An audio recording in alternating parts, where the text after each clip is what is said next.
श्री गणेशाय नमः। ओम नमो भगवते वासुदेवाय नमः। वैशाख मास महात्म अध्याय 3। इस अध्याय में वैशाख मास में शत्रधान से हेमाडकांत का उद्धार। नारद जी कहते हैं कि एक समय विदेहराज जनक के घर दोपहर के समय श्रुतदेव नाम से विख्यात एक श्रेष्ठ मुनि पधारे, जो वेदों के ज्ञाता थे। उन्हें देखकर राजा बड़े उल्लास के साथ उठकर खड़े हो गए और मधु पर आदि सामग्रियों से उनकी विधि पूर्वक पूजा करके राजा ने उनके चरणों तक को अपने मस्तक पर धारण किया। इस प्रकार स्वागत सत्कार के पश्चात जब वे आसन पर विराजमान हुए, तब विदेहराज के प्रश्न के अनुसार वैशाख मास के महत्व का वर्णन करते हुए वे इस प्रकार बोले। श्रुतदेव ने कहा, राजन, जो लोग वैशाख मास में धूप से संतप्त होने वाले महात्मा पुरुषों के ऊपर छाता लगाते हैं, उन्हें अनंत पुण्य की प्राप्ति होती है।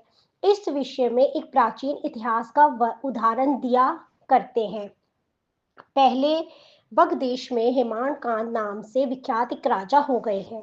वह कुशकेतु के पुत्र, परम बुद्धिमान और शस्त्रधारियों में श्रेष्ठ थे। एक दिन वह शिकार खेलने में आसक्त होकर एक गहन वन में जा घुसे। वहां अनेक प्रकार के मृग और बरह आदि जंतुओं को मारकर जब वह बहुत थक गए, तब दोपहर के समय मुनियों के आश्रम पर आए। उस समय आश्रम पर उत्तम व्रत का पालन करने वाले शतरुचि नाम वाले ऋषि समाधि समाधि लगाए बैठे थे, जिन्हें बाहर के कार्यों का कुछ भी भान नहीं होता था। उन्हें निश्चल बैठे देख राजा को बड़ा क्रोध हुआ। उन्होंने उन महात्माओं को मार डालने का निश्चय किया। तब उन ऋषियों के 10,000 शिष्यों ने राजा को मना करते हुए कहा, ओ खोटी बुद्धि वाले नरेश, हमारे गुरु लोग इस समय समाधि में स्थित हैं। बाहर कहाँ क्या हो रहा है इसको ये नहीं जानते, इसलिए इन पर तुम्हें क्रोध नहीं करना चाहिए। तब राजा ने क्रोध से विहल होकर शिष्यों से कहा, द्विज कुमारों, मैं मार्ग से थका मांदा जहाँ आया हूँ, अतः तुम्हारी लोग मेरा आतिथ्य करो। राजा के ऐसा करने पर वह शिष्य बोले, हम लोग भिक्षा मांगकर खाने वाले हैं। गुरुजनों ने हमें किसी के आतिथ्य के लिए आज्ञा नहीं दी है। हम सर्वथा गुरु के अधीन हैं, अतः तुम्हारा आतिथ्य कैसे कर सकते हैं। शिष्यों का ये कोरा उत्तर पाकर राजा ने उन्हें मारने के लिए धनुष उठाया और इस प्रकार कहा, मैंने हिंसक जीवों और लुटेरों के भय आदि से जिनकी अनेकों बार रक्षा की है, जो मेरे दिए हुए दोनों पर ही पलते हैं, वे आज मुझे ही सिखलाने चले हैं। जी मुझे नहीं जानते, ये सभी कृतघ्न और बड़े अभिमानी हैं। इन आतिथ्यों को मार डालने पर ही मुझे कोई दोष नहीं लगेगा। ऐसा कहकर वे कुपित और धनुष से बाण छोड़ने लगे। बेचारे शिष्य आश्रम छोड़कर भय से भाग चले। भागने पर भी कांत ने उनका पीछा किया और 300 शिष्यों को मार गिराया। शिष्यों के भाग जाने पर आश्रम में जो कुछ सामग्री थी, उसे राजा के पापात्मक सैनिकों ने लूट लिया। राजा के अनुमोदन से ही उन्होंने वहां इच्छा अनुसार भोजन किया। तत्पश्चात दिन बीते बीते राजा सेना के साथ अपनी पुरी में आ गए।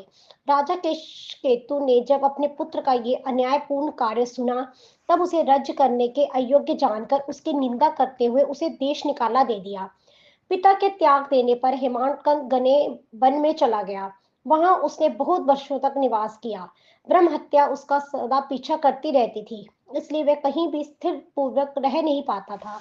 इस प्रकार उस दुष्ट आत्मा के 28 वर्ष व्यतीत हो गए। एक दिन वैशाख मास में जब दोपहर का समय हो रहा था, महामुनि तीर्थ यात्रा के प्रसंग से उस वन में आए।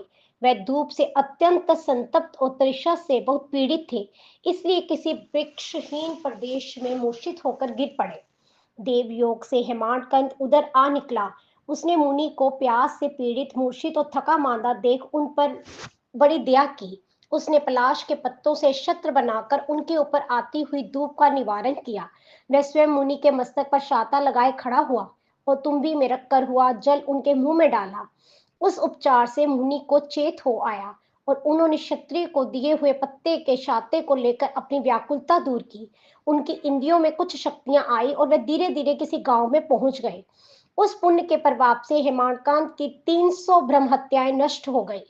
इसी प्रकार जमराज के दूत हेमाडकांत को लेने के लिए वन में आए। उन्होंने उसके प्राण लेने के लिए सरघनी रोग पैदा किया। उस समय प्राण छूटने की पीड़ा से छटपटाते हुए हेमाडकांत ने 3 अत्यंत भयंकर जमदूतों को देखा, जिनके बाल ऊपर की ओर उठे हुए थे। उस समय अपने कर्मों को याद करके वे चुप हो गया। शत्रदान के प्रभाव से उसको भगवान विष्णु का स्मरण हुआ। उनके स्मरण करने पर भगवान महाविष्णु ने विश्वक्सेन से कहा, तुम शीघ्र जाओ, जमदूतों को रोको, हेमाडकांत की रक्षा करो। अब वह निष्पाप एवं मेरा भक्त हो गया है। उसे नगर में ले जाकर उसके पिता को सौंप दो।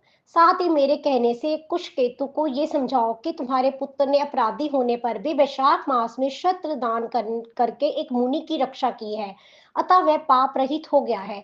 इस पुण्य के प्रभाव से वह मन और इंद्रियों को अपने वश में रखने वाला, दीर्घायु, शूरता और उदारता आदि गुणों से युक्त तथा तुम्हारे समान गुणवान हो गया है। इसलिए अपने इस महाबली पुत्र को तुम राज्य का भार संभालने के लिए नियुक्त करो। भगवान विष्णु ने तुम्हें ऐसी ही आज्ञा दी है।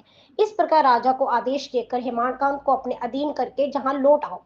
भगवान विष्णु का ये आदेश पाकर महाबली विश्वसेन ने हेमाडकांत के पास आकर जमदूतों को रोका और अपने कल्याणमय हाथों से उसके सब अंगों में स्पर्श किया, और भगवत के स्पर्श से हेमाडकांत की सारी व्याधि क्षण भर में दूर हो गई। तदंतर विश्वक्सेन उसके राज्य के साथ राजा की पुरी में गए और उन्हें देखकर महाराजा कुशकेतु ने आश्चर्य युक्त हो भक्ति पूर्वक मस्तक झुकाकर पृथ्वी पर साष्टांग नमस्कार कर घर में प्रवेश कराया और नाना प्रकार के स्तोत्रों से उनकी स्तुति तथा वैभवों से उनका पूजन किया। तत्पश्चात महाबली विष्णुसेन ने अत्यंत प्रसन्न होकर राजा को हेमाडकांत के विषय में भगवान विष्णु ने जो संदेश दिया था वह सब कह सुनाया। उसे सुनकर कुशकेतु ने पुत्र को रज्ज पर बिठा दिया और स्वयं विष्णुसेन की आज्ञा लेकर उन्होंने पत्नी सहित वन को प्रस्थान किया। तदंतर महामना विश्वक्सेन हेमाडकांत से पूछकर और उसकी प्रशंसा करके शेतु द्वीप में भगवान विष्णु के समीप चले गए। तब से राजा हेमाडकांत वैशाख मास में बताए हुए भगवान की प्रसन्नता को बढ़ाने वाले शुभ धर्मों को प्रतिवर्ष पालन करने लगे। वह ब्रह्म भक्त, धर्मनिष्ठा, शांत, जितेंद्रिय, सब प्राणियों के प्रति दयालु और संपूर्ण जगों को दीक्षा में स्थित रखकर सब प्रकार की संपदाओं से संपन्न हो गए। उन्होंने पुत्र, पौत्र आदि के साथ समस्त भोगों का उपभोग कर भगवान विष्णु का लोक प्राप्त किया। वैशाख सुख से साध्य, अतिशय पुण्य प्रदान करने वाला है। पाप रूपी ईंधन को अग्नि की भांति जलाने वाला, परम सुलभ तथा धर्म, अर्थ, काम और मोक्ष चारों पुरुषार्थों को देने वाला है। अध्याय 3 संपूर्ण हुआ। ओम नमो भगवते वासुदेवाय नमः। जय श्री हरि।